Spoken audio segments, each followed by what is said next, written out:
Yes, I am an emergency services volunteer at the American Red Cross. There I work in the Emergency Communications Center as a dispatcher during Hurricane Sandy, which I'm sure all of you read about in the papers or saw some sort of news footage. It was a trying time for us. It was really stressful. I was also part of the first group to go to South Africa with Taft. And while in South Africa, beautiful country, one that has a torn history, one that pushed me in this direction to do humanitarian work. So when I graduated, I said to two other fellow graduates, hey, let's go to Sierra Leone. Let's start a project. Let's plant trees and get primary school students to plant them with us, and every tree that they plant, we'll throw in $100 to make sure that they make it through high school. For the last year or so, I've lived my life according to 7 principles: humanity, impartiality, neutrality, independence, voluntary service, unity, and universality. Before I came to Taft, I actually did high school in 2 parts. I did the first part in Marabula, which is school in Botswana, and then finished off my high school at Taft. So before I got to Taft, I had already gotten the opportunity to work on radio, on national TV, back home, and all these things. Tour with professional theater companies, shoot some TV series and stuff like that, things like that. They were professional. So by the time I finished high school, I had already been exposed to so much of the professional world performance. So even with that background, I chose to do theater that is more conscious of its social meaning and importance. So my performance tends to be an intersection of history as well as just performance as we think of it. And I understand these works as they are there to fill gaps in our knowledge of ourselves, of each other. So a lot of the work that I do, if it's about Botswana, it's about work that, a part of our history that is not recorded. The reactions that I got from people made these productions not so much about me. It was more about how I can contribute to my nation's sense of nationhood, how I can contribute to their pride.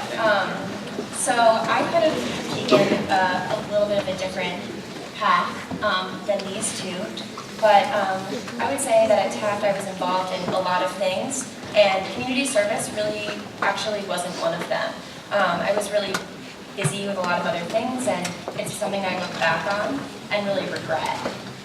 So I went to college and really became much more involved in the community, in Hamilton, and in the Hamilton community itself.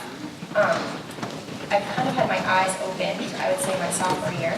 A good friend of mine started a food rescue organization just at Hamilton.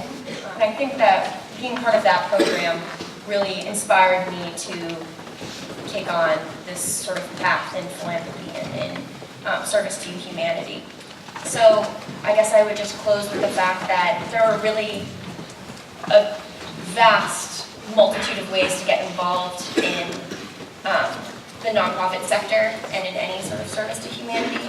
You really can work any of your passions and any of your interests and any of your skills into a really rewarding career. The Taft School. My oh my, how my 4 years here shaped and influenced my life and continues to do so to this day. Many thanks to Headmaster McMullen, Jamela Lee, Julie Reef, and Barbara Frew for inviting me to join you here tonight. It is an honor to return to Taft, and doubly so to be speaking at this Martin Luther King Jr. celebration. During my first year at the Taft, I was one of 10 boys of color. We were an all-boys school then, and in those days, the MLK celebration was restricted to the 10 of us and our advisor, Mr. Warren Henderson. We have come a long, long way. Wouldn't Dr. King be proud to see the diversity in the audience tonight? The Taft is truly living up to his I Have a Dream speech. While at the Taft, I developed a strong work ethic that characterizes me to this very day. That same work ethic that served me so well at Taft enabled me to receive my Bachelor of Arts degree from Tufts University in 1978. This made me the first member of the Rubin family to graduate from college. The teachers that I had here at the Taft School were extraordinary. Mr. Dick Cobb, who's still here. I absolutely hated Latin, but he pushed me to be the best that I could be. Thank you, Mr. Cobb. Presently, I am the headmaster of East Boston High School, a comprehensive school of 1,400 students. I have dedicated my life and career to helping inner city youth become productive and quality human beings.